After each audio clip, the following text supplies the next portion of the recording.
Hello, hello, hello. Happy Sunday, everybody. It's time for the weekly news brief from Odd Man In. It's our normal scheduled time. It's 4 o'clock Sunday afternoon, and we're going to sit and visit and chit-chat for a little bit about all the happenings of Odd Man In.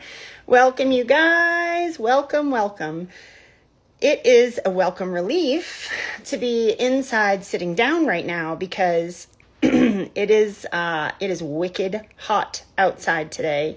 Sunshine and I have been manning the ship today, and we continue to man the ship right now, and it is very, very warm. It's a red flag day today. We talked about this last week. We have black flag, red flag, yellow flag days, and today is a red flag day. Hi, Tara. Hi, Carrie. Hello, guys. Hello, welcome. Hi, Mitch.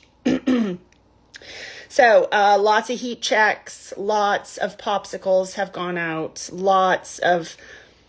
I spent an hour driving around looking for Butch. I couldn't find Butch, and I was starting to have a panic attack trying to find Butch. He's elderly and he gets stuck down sometimes, and I was freaking out that I couldn't find Butch. And even though I saw Butch this morning, I wanted to see him again, and I found him laying in a daybed in the shade next to Kiwi and totally happy. So it's no big deal. Butch is fine. Hi Trish. Hi, welcome, guys. Welcome. Hi, Eileen.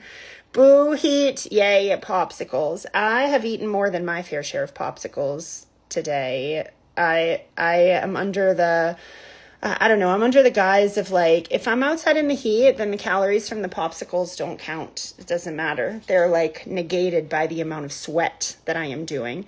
I clearly dressed for the weekly news brief today. I'm looking at myself thinking, Father God in heaven, this is recorded for all time to see, and one day people are going to look back at this and be like, why didn't she put herself together a little bit better? Okay, so let's jump in. We may as well do it. We're here. Let's jump in. So first of all, I want you to know that we are going to do the crazy number loot game at the end of the weekly news brief. I have the number right here so I don't forget it. So it's tucked inside of my sweaty sport bra right here so that when we're out in the field, I have the number with me. It's already written down. Do not put your numbers in yet. I'll explain the loot game at the end. I do have a list today too. I have a list because I'm going to try to stay on track today. The first thing that I want to talk about with you guys, thanks for that, Sheila. Hair and makeup had the day off most days. That is true. So the first thing I want to talk about, thank you. I saw your comment, Christina, about the newsletter. We have been sending out more regular newsletters, and the response to those has been really great. It is kind of a collaborative effort. The tech portion of that, getting it sent out, is Varun, but the content portion of it is a little bit of a team effort, all of us working together on those things. So I do feel pretty proud of our newsletter game lately. Your comments are making me laugh. I'm trying to stay focused. So thanks so much for the comment on that, Christina. One of the things that we talked about in the newsletter is, we've mentioned the yearbook, right? The yearbook is finally up for pre-sale. I want to talk about that just a tiny bit. This year I struggled with the yearbook quite a bit. And part of it is because we've just been busy. Time just flies, and it's like one thing after another. Part of it is we've been busy, but also I think there's an awful lot of extra pressure on people, right? When there's like an anniversary of some sort. I really felt like, how am I supposed to appropriately, I'm the person who puts together the yearbook. It's me who started that idea many years ago. And that responsibility does fall into my territory. So I struggled quite a bit with trying to figure out, what am I gonna what am I going to put in the yearbook exactly so that it feels appropriate for like a 10-year anniversary? And I mean, the longer you think about it, then it's not even your 10-year anniversary anymore. You've moved on. It's 11 years. And I think what I struggled with is that historically the yearbook it's a yearbook. It shows you what happened this year. And, there's only so many pages we can put in there. Like, we don't want to send people a 50-page yearbook. We don't have, I told you, it's me putting that together.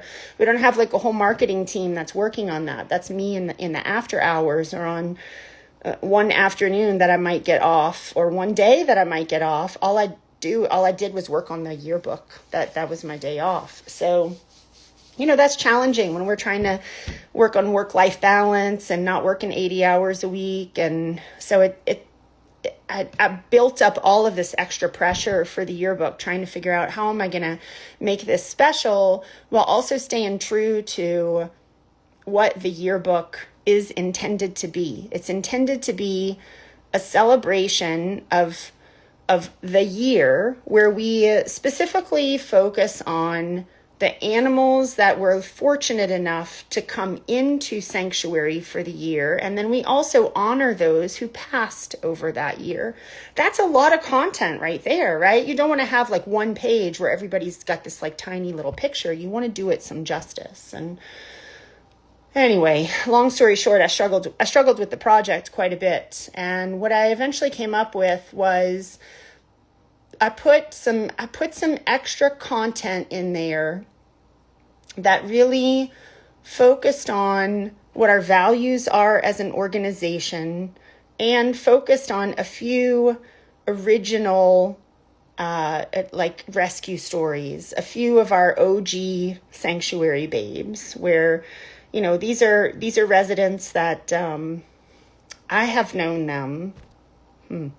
I have known them since their first day coming into sanctuary. And these particular residents, I'm not going to tell you who they are. I'm going to leave that part a surprise. These particular residents, they're OG, which means, they've seen Odd Man In through a lot of changes. They've seen Odd Man In through thick and thin.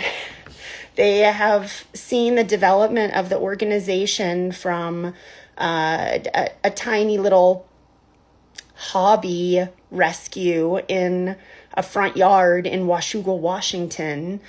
And they've seen it all the way through to still be residents today where we are a bustling, huge organization with 93 acres and 200 residents. And they're still here.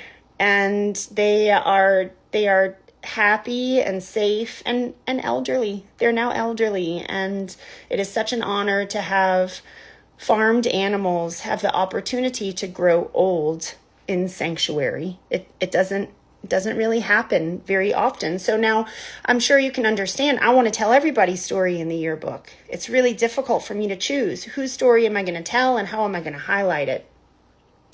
Anyway, there was a lot of like existential crisis in my brain trying to figure out how to manage that.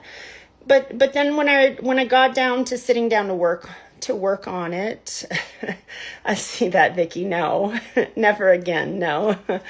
When I sat down and really started working on it, I was like, okay, like I got into my groove and I was like, it's very easy for me to talk about the values of the organization inside of the yearbook and feel like that in and of itself is a celebration of being a sanctuary that has been around for over a decade. We are grateful for the opportunity to be doing this for that long. That in and of itself is miraculous.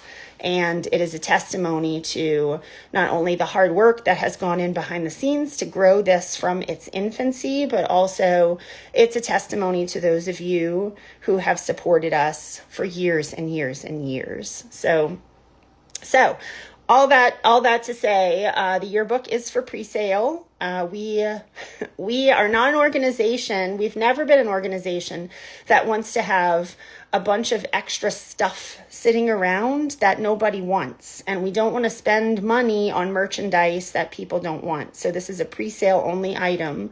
Those of you who are part of the Patreon team at the $25 a month and up level, you received a specific email with your coupon code. So you get a yearbook specifically. It's complimentary for you. You've already paid for it. So there is a limited time for you to use that, though. So please don't sit on that, because we're only ordering what we need to order, and that's it. We have over the last few years, especially, really paid close attention to the feedback that we get from folks about they don't want more stuff. They don't want to buy stuff. They would rather money go straight to the organization, go straight to what the animals need, rather than have like a bunch of money that needs to pay for merchandise or pay for t-shirts, or we just don't release a whole lot of that stuff. And that is because we listen to your feedback. So it's not like we're ordering 500 of these suckers. We're ordering the amount that we need with a little bit of extra to use throughout the year as like giveaways or gifts to people. But you only have until, I think it's the 24th. You only have until the 24th to order a yearbook. And then when they're gone, they're gone. That's it. So, yearbook is done. It is, just for the record, it is the 2025 yearbook. So it is last year's, it stops at the end of the year. It is last year's intakes, animal intakes, and animals who have passed and who are now part of Salisbury Hill. I was pretty proud to look at the numbers of animals that we took in last year. And I don't want to give away a lot of details. I'm not going to tell you a lot of details, but going through that list of how many we took in and seeing all of their beautiful faces. We took in 13 pigs last year, just in the calendar year, 13 pigs. For an organization that already has over 150 pigs that we take care of regularly, another 13 pigs is a lot.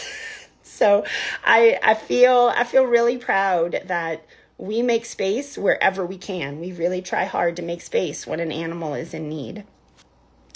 Okay, so let's see. That's all for the yearbook. I do need to shift gears a little bit here, and I want to talk about a recent loss that we had. And I think you guys, if you guys are here for the weekly news brief, then you knew this was coming because I have talked about it. But we had this group of pigs that were all little black fuzzy Cooney Coons, and one of them I just recently showed on the weekly news brief. Her name was Puddles, and I talked about how our elder care involves like helping them get up, helping them get comfortable, helping them get to their meals, helping them get to their water. And with Puddles, we knew that Puddles' time was getting close. Now, Puddles came as a group of 4. When we first took over here in Tennessee, there were a group of 4 that were family members. And that was Toot and Puddles, Butch, and Sundance. I just mentioned Butch at the start of the weekly news brief. So sadly, Puddles was struggling more and more, and we took her into UT for evaluation, and we had Puddles euthanized for mobility issues. We knew that it was coming. We have done this for long enough that we see the writing on the wall, and we know that when that window of maintaining quality of life starts to close on us, we can feel it. We can feel the pressure of like, ooh, this is starting to get a little bit harder for them. We're having to up our game quite a bit. We can feel that window closing, that there's only so much we can do when it is a mobility issue like that. That group of pigs, I always say, I don't even know how old they are. They are like, when we got here, we were told, when we got here in 2021, there were no records on them. What we were told is that family of pigs is in their teens. So I don't know if that was accurate information or not, because I don't have any way to prove that. But if that's true, then Puddles is for sure in her teens. Like the way that these pigs move and the way that they the way that their bodies are deteriorating, they're absolutely older pigs. But in Puddles' case, we knew the window was closing on us. And when we see that window closing, we start, pulling out all the tricks that we have, but there are only so many.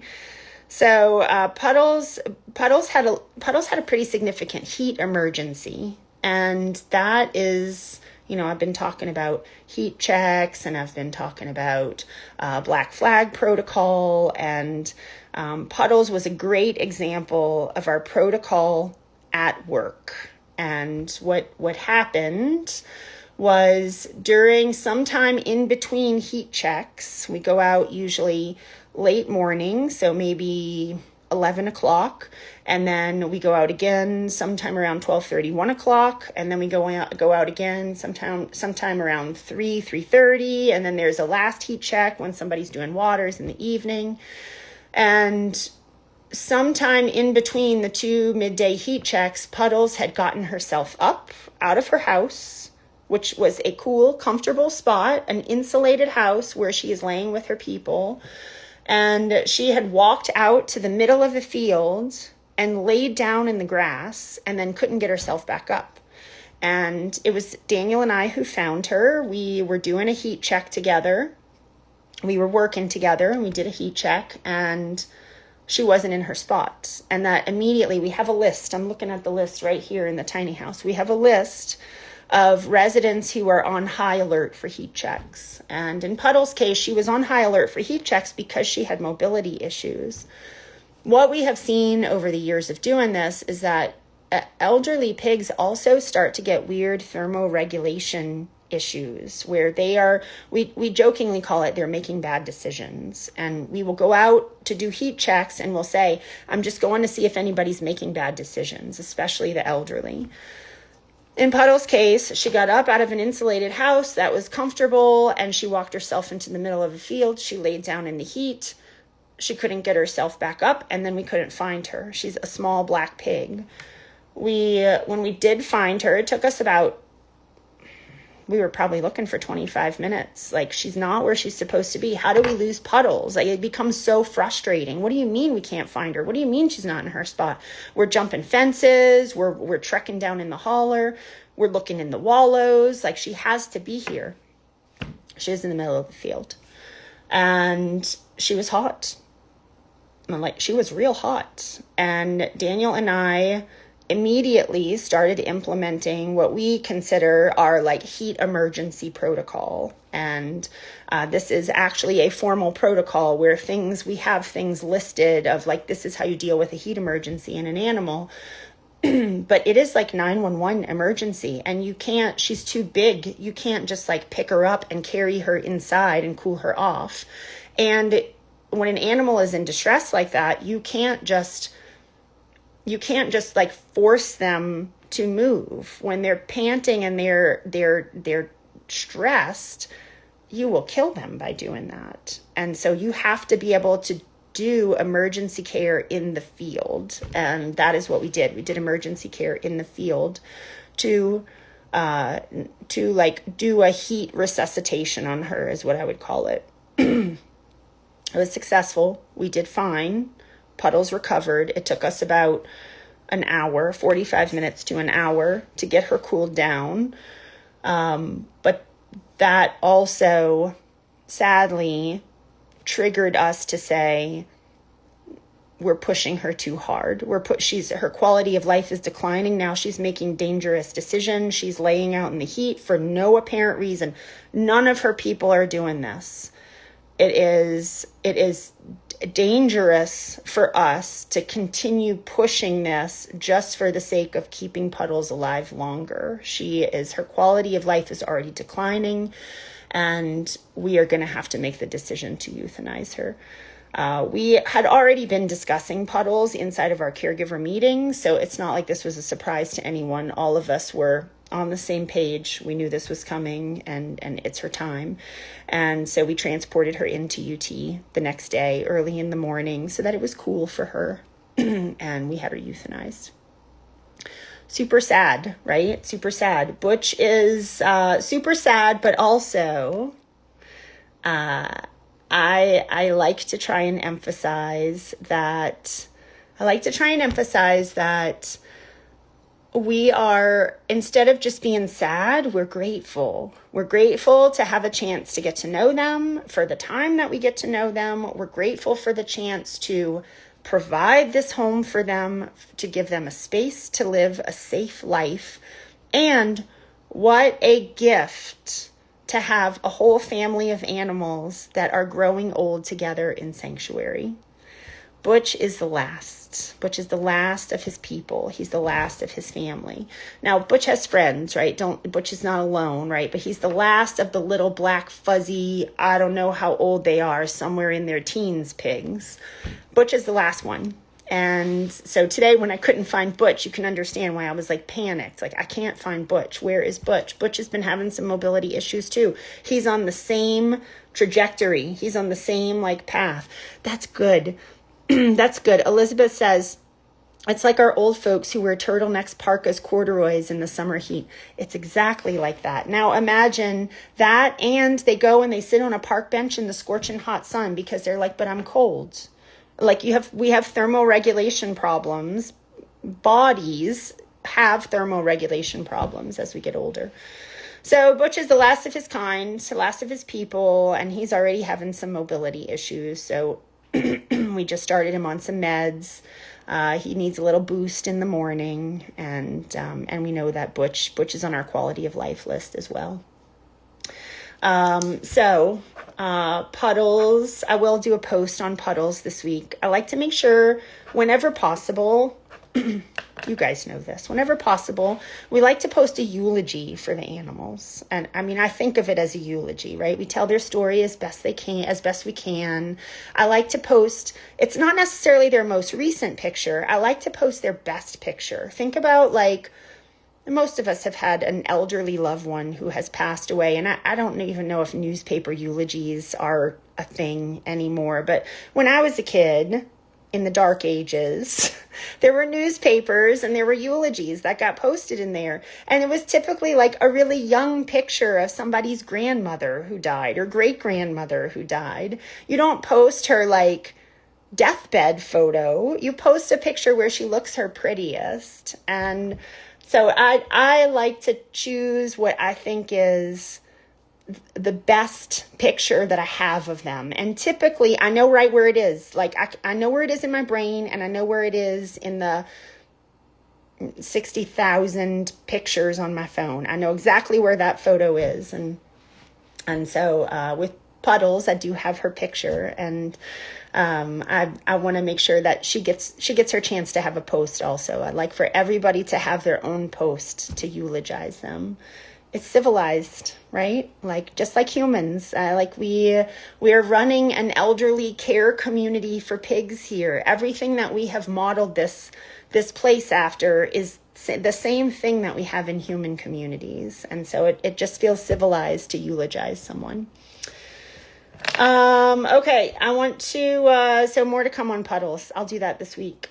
I want to talk a little bit about the weather and the heat. I know I've already talked about it some, but it's extreme.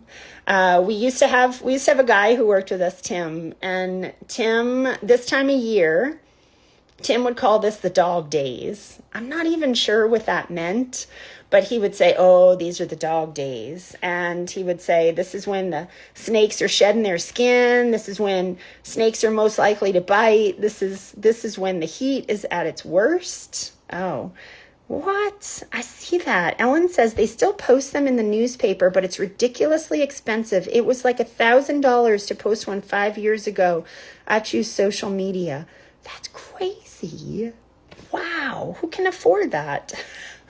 So I do think we're in the dog days right now. It's in the 90s out there today. It is bright and sunny and fairly uncomfortable.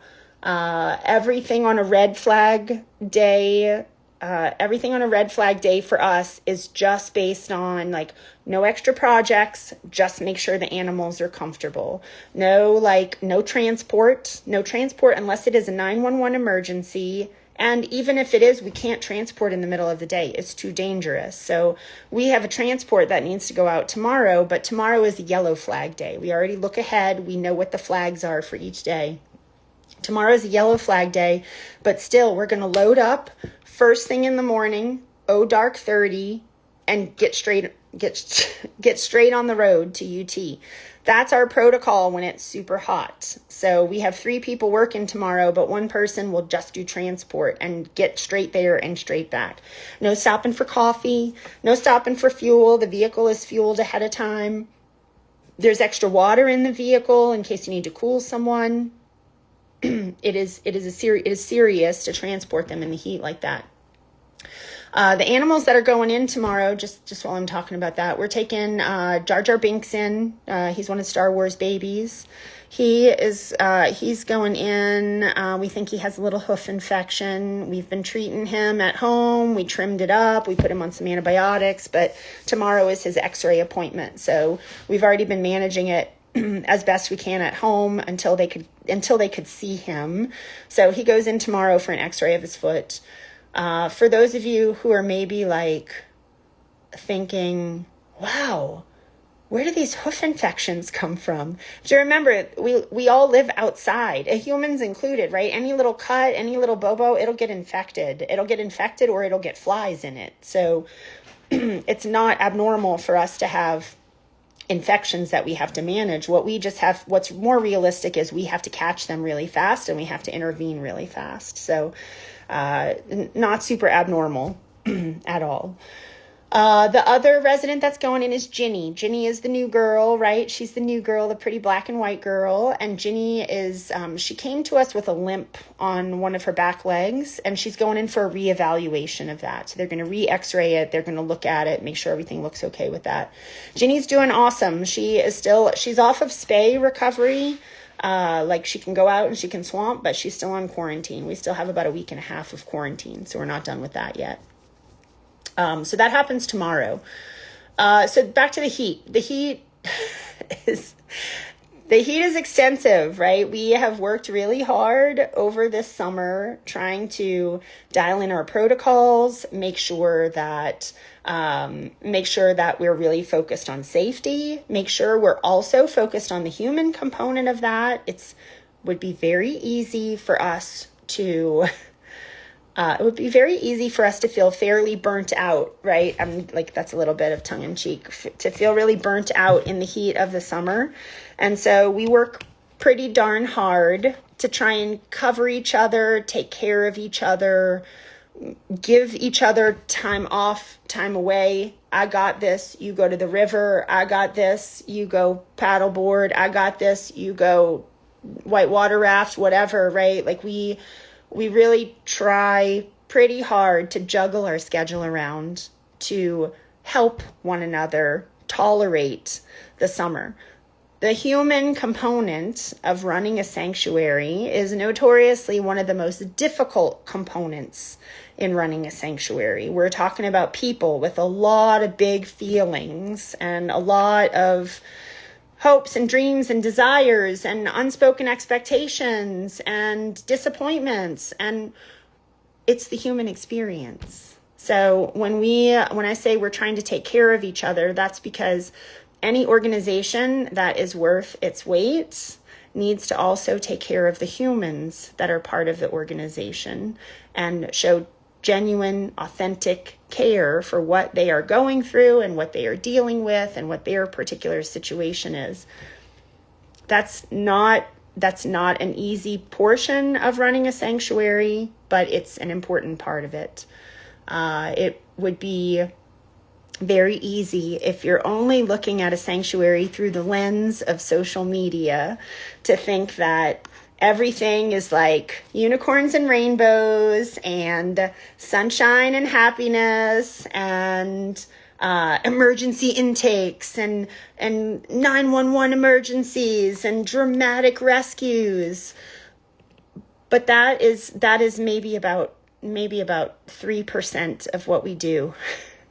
The other 97% of what we do is a daily slog of really tedious work that is the same thing over and over and over again.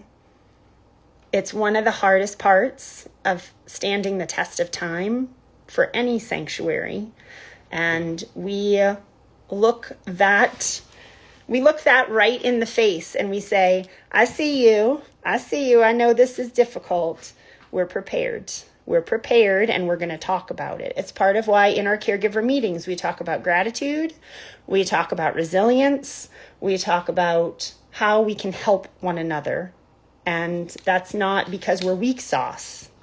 It's because we really want the organization to stand the test of time, and we value our manpower resources as our most valuable resource, hands down. All right, I'm gonna shift gears here just a little bit, and I want to thank you. You guys are so nice. I see all these nice comments. Thank you. I see that. Tara has a good question. She says, when Ginny goes to UT, does that restart her quarantine? Are they isolated appropriately, separate at UT? No, it doesn't restart her quarantine, Tara. That's just while she's with us. There's no reason for her to be quarantined at UT. And she's almost finished with her quarantine anyway. So it's not like we have an animal who we know is sick and they need to be quarantined. We're doing quarantine just because it's our protocol and it's our due diligence, but it's not because anything's wrong with her. So, hi, Sandra. I see you on here. Okay. That's really nice. Thank you. Brad says, so proud that while our caregivers work hard, they also have schedules that are sustainable for the long haul. Yep. 100%. Yep. I see that. Trish says hundreds of dishes over and over and over every day, over and over and over. It's Groundhog Day here most of the time. 3% of the time we're like, we have something exciting to do. But 97% of the time it's really monotonous. It's a very monotonous work. And there is some, There is a little bit of pleasure in the monotony, because when you have things that are like so dialed in and so specific, you get really good at them and you fine tune them and you tweak them just a little bit. I talked about Bruce's diet quite a bit, right? I've talked about all the things that we're doing to try and help Bruce's diet. And, or when we're talking about like monitoring the weight, people will often say like, how do you keep everybody in good shape? How do you know their weight? And how do you adjust their weight? And it's because we fixate on things. We fixate on tiny little details, and the monotony of the work and the routine and the same thing every day, same routine every day. We follow the same driving path every day when we're feeding the pigs. We follow the same schedule routine when we're doing our chores. We're not doing sunscreen at 6:00 at night. We go out and we do it, right? We know where animals are sleeping. We know what their travel patterns are. We know what their sleeping preferences are. We know where they like to day bed during the day. So there is some pleasure that we take in the monotony. But if you're somebody who always needs excitement, then if you always need excitement, I would not suggest that you get involved in running a sanctuary. In fact, when people have asked in the past, I don't get asked this very much anymore. I think people have learned. When people have asked in the past, like, if I wanted to start a sanctuary, what would you recommend? And I'm like, volunteer at one very regularly for a solid year through all the seasons. And I don't mean very regularly, like once a month. I mean like twice a week, every week for an entire year, and see the monotony of the work, learn all the animals' names, learn what the systems are, be involved in some really difficult situations, and see how dirty you get, see how tired you are. Don't call in sick, not even one time. Not even one time, because if you call in sick, the animals don't get to eat. So it doesn't matter if you're not feeling good, get out of bed and come on. It doesn't matter that it's frozen outside, get out of bed and come on. Then talk to me about running a sanctuary. But, and honestly, I wish I had asked somebody that question. I did not ask that question. I didn't know better. All right, so let me switch gears here because we're starting to run out of time. I am going to post a little bit more detail about this, but I want to mention it now because I want you to anxiously anticipate it. Last year, we gave out something at the University of Tennessee that we called the Compassionate Care Award. And what we were specifically looking for throughout the year is one staff member who showed like really extraordinary attention to detail and like above and beyond, just like really above and beyond helping our animals have a good experience while they were there in the hospital. And I mean, all of the staff there they do great, right? They do great. But every once in a while, there will be someone who just goes above and beyond. And I'm like, thank you doesn't seem like enough. Like thank you, yes, but thank you doesn't seem like enough. And last year, we gave out our very first Compassionate Care Award to our lead vet tech. Her name is Katie. You guys have heard me talk about Katie before. Katie was the first recipient of the Compassionate Care Award. And what I did was I made her this lovely basket. I like put it together literally myself. And it was like a big, beautiful plant. And it was a gift card for a spa-related thing and all sorts of little snacks and little animal care crew doodads. And it's just thoughtful, right? It's not like, oh my God, I won $1 million, right? But it is a way for us to try and show some extra appreciation for someone who really went above and beyond. And you guys know, Katie was the reason, she was the main reason that the Star Wars babes came into rescue. I'm just going to briefly tell this story. So someone brought the Star Wars babes in. It was 3 young Yorkshire males. They brought them in to be neutered, but the boys were all cryptorchids. They were brothers and they were cryptorchids, which means like the nuggets were trapped inside. They couldn't just do like a regular castration on them. And they were young, healthy boys and Yorkshires, like they're going to be massive pigs. They were only about 4 or 5 months old. And when the doctors confirmed, yep, these boys are cryptorchids, the owner of them said, I don't want to pay all that money for you to get those nuggets out of there, so just euthanize them. And it was Katie and one of the other doctors, I think it was a resident at the time, who had a discussion at the bedside very quickly and said, this is pretty heartbreaking, right? I imagine that's what the conversation was. Like, what a waste of these lives, right? Like, these are healthy boys. And like, I remember Katie told me they had a particularly bad week in the hospital as well. Like, they had a lot of loss that week. And she just like, I don't know, she took her shot and she was like, I'm going to call Wendy.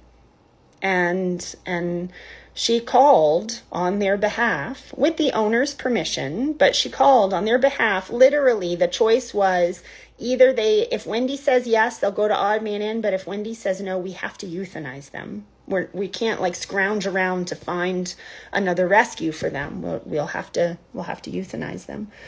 And I can still remember where I was. I was in the med barn. I was working. I was doing chores. I was picking up bowls, whatever, doing some monotonous task that we do day in and day out.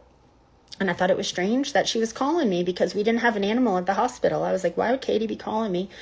And she described the situation and she said it very humbly, like, is there any chance that you would have room for 3 young Yorkshire males? And I was like, 3? Whoa.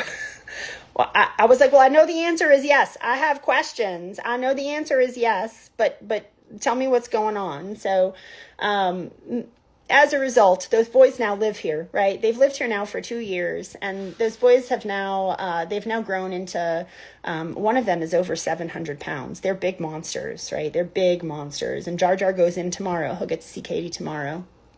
And, so Katie was the recipient of our very first Compassionate Care Award.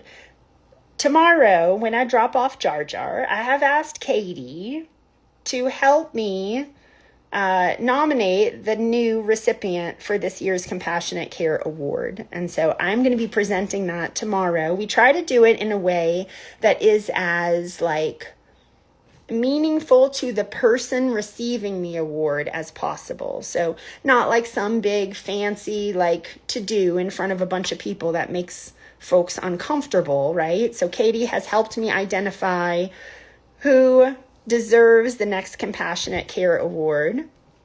And she has helped me organize a situation where we're going to be presenting the Compassionate Care Award tomorrow. I'm probably going to look just like this. I'm going to be real fancy. I'm probably going to be covered in pig mud and sunscreen, and I'm going to be unloading pigs, and then I'm going to pull out a big basket of goodness, and I'm going to say, congratulations, you are the 2026 recipient of the Compassionate Care Award. So more to come on that, but that happens this week.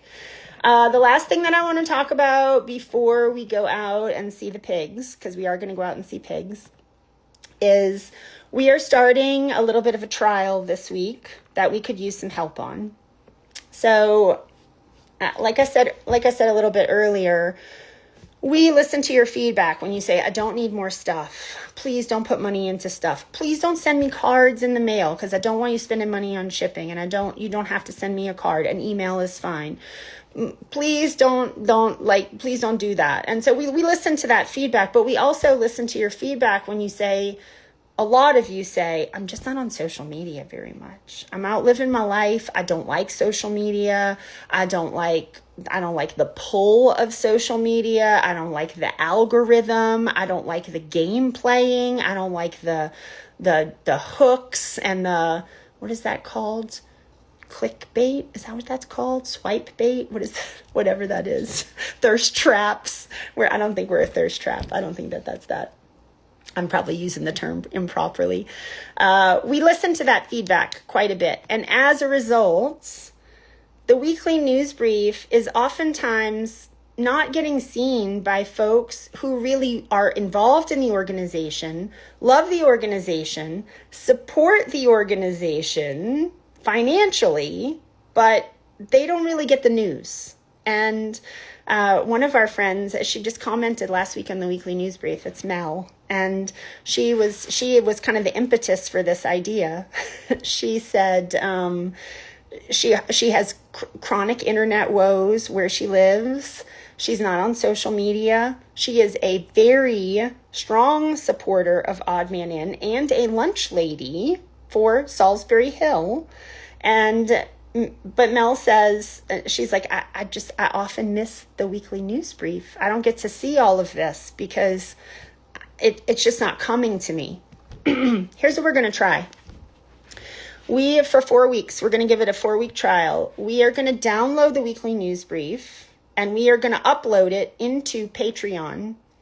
Patreon allows us then to email that content to people so that if they want to watch it, the weekly news brief is stored on YouTube. That's our plan. It will be stored on YouTube so that people who are like, I just hate social media, they can then make the decision if they would like to watch the weekly news brief inside of YouTube without being attached to social media.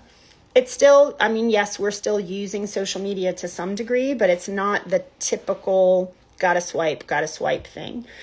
We're going to try it for 4 weeks. I'm going to add a little bit of commentary into there. So it's going to also be commentary as in I'm going to do a write-up of something specific that we talked about in the news brief. So for someone who's I don't want to watch the whole news brief, but I want to read this little tidbit that Wendy puts in here, and then I want to scroll through some of the news brief. And maybe you just want to see the pigs. That's okay, right? You don't have to listen to this 45 minutes of me rambling on and on. You can just watch the pigs at the end if you want to. what we're asking you guys, like what we are worried about is we don't want to spam people. We don't want to like send emails to people and then have them be like, stop emailing me every week. I watch this on social media. I don't need you to email this to me. There's a specific reason that we're doing this. So if this doesn't apply to you, then just don't watch it, right? Delete it. You don't have to watch it. But we're trying to do specific outreach to our donors who don't like Instagram and Facebook. So we're going to try it for 4 weeks, partly because it's a lot of extra workload for us to do all of that, right? We're taking content that is like on social media already, and then we're having to repackage all of that and send it out again to people. So it is quite a bit of extra work for us on our end. All of us are involved in it. We all have different pieces of that puzzle. So it's not just me. It's not just Varun. It's like lots of people are involved in that, trying to make that happen.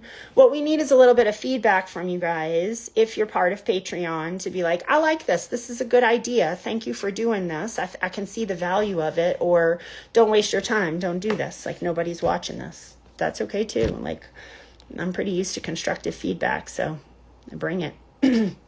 All right, let me do this first. I'm going to first tell you, remember I got this little thing in my bra, in my sport bra, the gift. Remember I'm going to first talk about the crazy number loot game. And that way, when we're out in the field and the sun is burning my brain, I will have already done this difficult piece, and then I can just be like, tell me your number and let's be done with this. Because once we go outside, my brain doesn't function super well for social media. The way the crazy number loot game works is this. At the end, not now, at the end, I'm going to ask you to comment a number between 1 and 1,000. You have to guess my number, the number in my sport bra, on the money in order to win the gift. If nobody guesses the number, then the gift rolls over to the next week. We keep piling on stuff until somebody guesses the number. So that's where it's crazy number loot game. You're trying to win the giant pile of loot. It's like the lotto, but we can't say lotto. The gift, the very first thing, I went old school.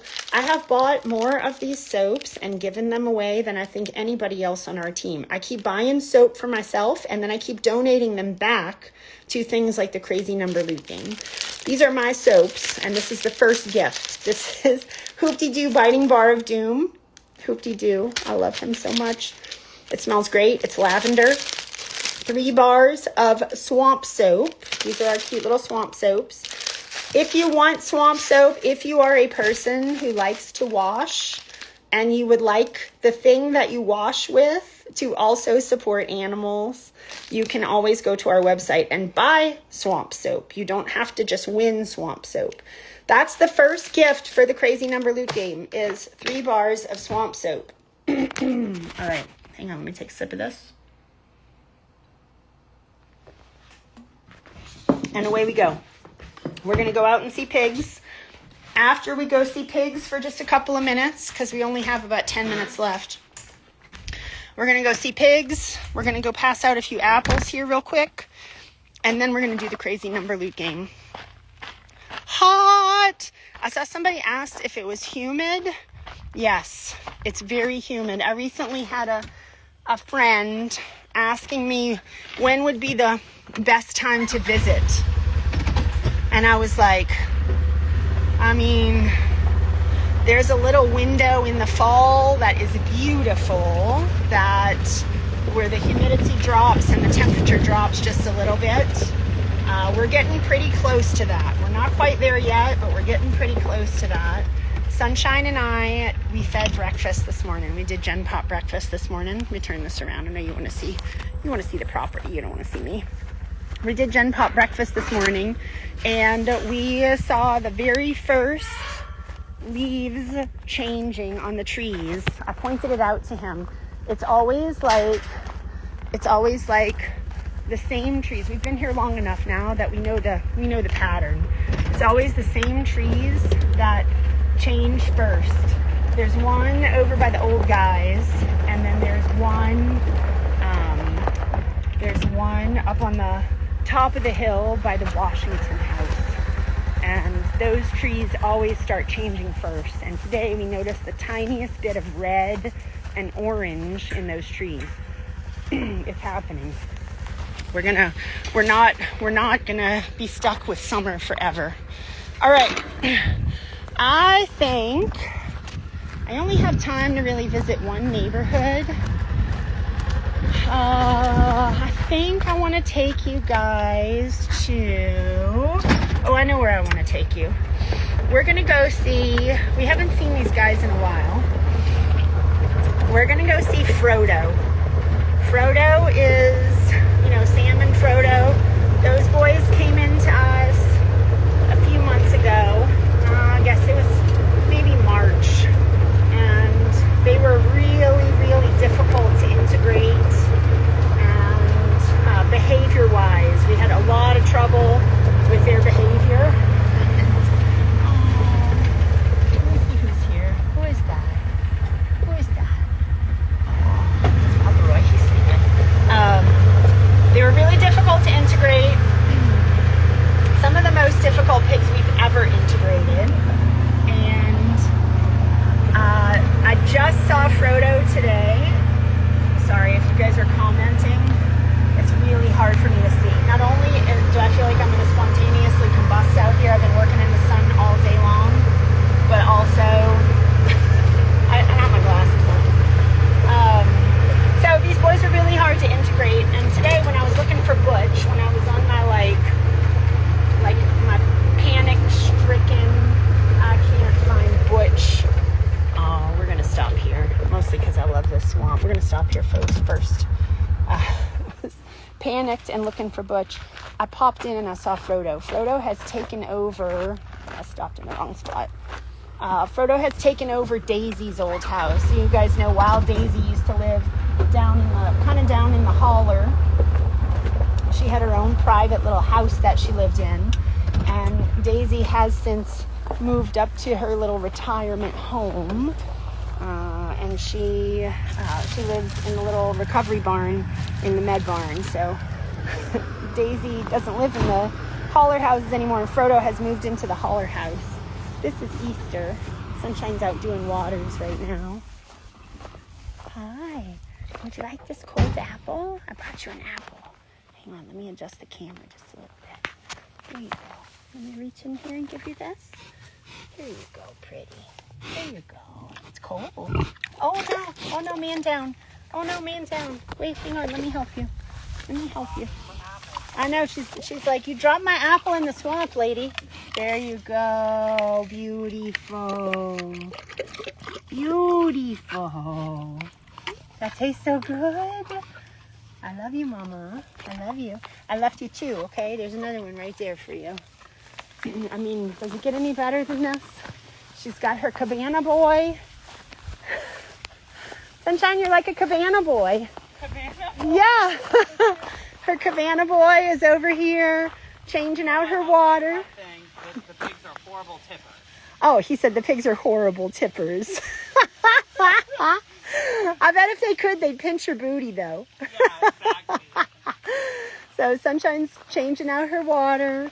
Look how lovely this is. Old water goes into the swamp. He's freshening her swamp for her and then putting new drinking water in there. Lovely.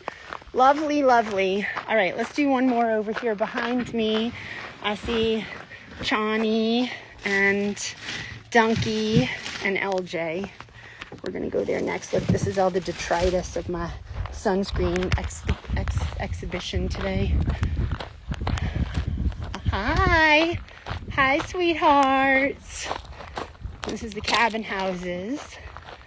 And this is Chani on the right of your screen, LJ in the middle, and then Duncan, Idaho. Hi, would you like this? You need this? There you go. Nice man. Nice man. Let me give one to your friends. Here you go, Cha-Cha. Here you go. How about you? You want one, big man? Would you like this? He's like, just put it right there. I don't even have to lift my head. I'll crush it with my jaw, and I will just eat it right here. It's so good. So good. Sweethearts. Okay, your sunscreen looks nice. Everybody looks cozy. All right, last stop is we're going to go over to say hi to Frodo. And then we're going to... Sunshine, you doing okay out here? You doing okay? Yeah. Okay. I'll check in with you when I'm finished. All right, let's go end with Frodo. And I think I partly want to do that because I saw him earlier and I was like, he's turned into such a sweet man. Like, he really got a bad rap at the beginning as like, oh, these pigs are behavior problems. This like Sam and Frodo, we did a whole pig forum on them talking about their behavior problems. And I mean, Brad, I think you're probably still on here. Frodo and Sam almost ate Brad, like literally almost ate him. And I felt really bad about it. I thought it was under control, and thankfully Brad he's an experienced pig person, so he wasn't, I'm not going to say he wasn't scared. I do think he was probably scared. There was some fence jumping that happened. All right, so these little houses down here, there's still 2 little houses down here. These belong to Willie and Daisy. And when Frodo moved down this way, I'll take my glasses off so I can see.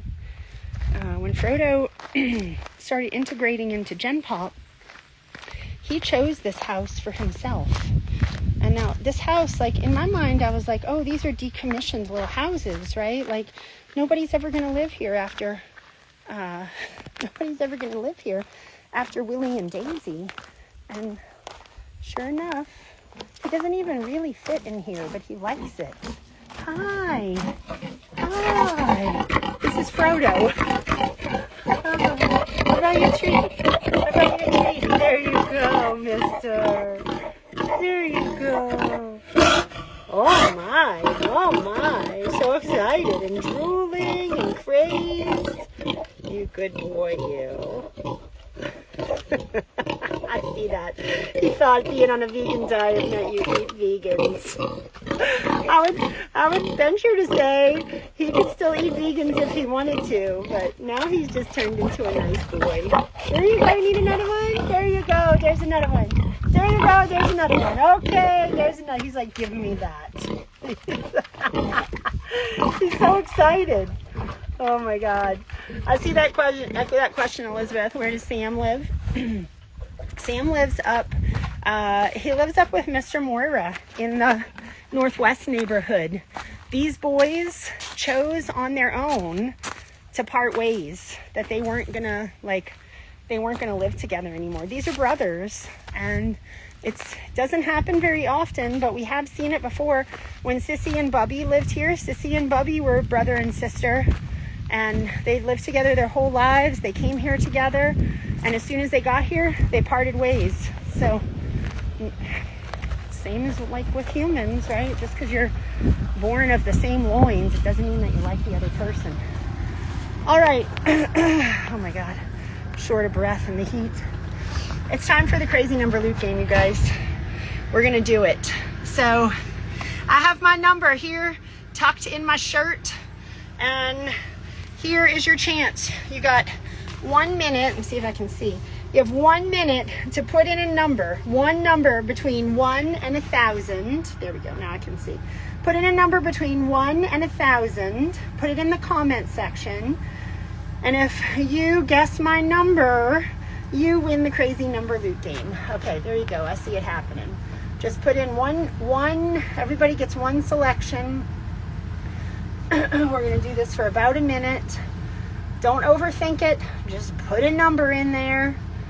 And the winning number this week gets a 3-pack of swamp soap straight from Wendy's house. Not donated by Odd Man Inn. Donated by yours truly. I actually paid retail for those soaps. I don't get them for free. I buy my stuff. I do not get it for free. All right, we got about 20 more seconds. Make sure you put your number in there. I'm watching the numbers. This is a lot easier when I'm just watching one platform instead of 2. I'm pulling the number out, and I'm gonna say that's it. Numbers are closed. Everybody stop your guessing. I did not see my number. My number was, can you see it? It's backwards, I know. 703. That was my number. So, no winner today for the crazy number loot game, but that means the prize rolls over to next week. I'll scrounge around my house and see what other stuff I've bought for retail from Odd Man Inn that I can then donate back to Odd Man Inn. Oh, all right. Remember, you guys, we're going to post this on Patreon. It's going to post tomorrow. We're going to do that for the next 4 weeks. We would really appreciate your feedback on that. If you like that process. I realize many of you have now watched the weekly news brief, so you're not necessarily going to watch it on Patreon, but we are looking for some feedback on that idea. Also, remember, this week only, this is when we're doing pre-sale for the yearbooks, for the 2025 yearbooks.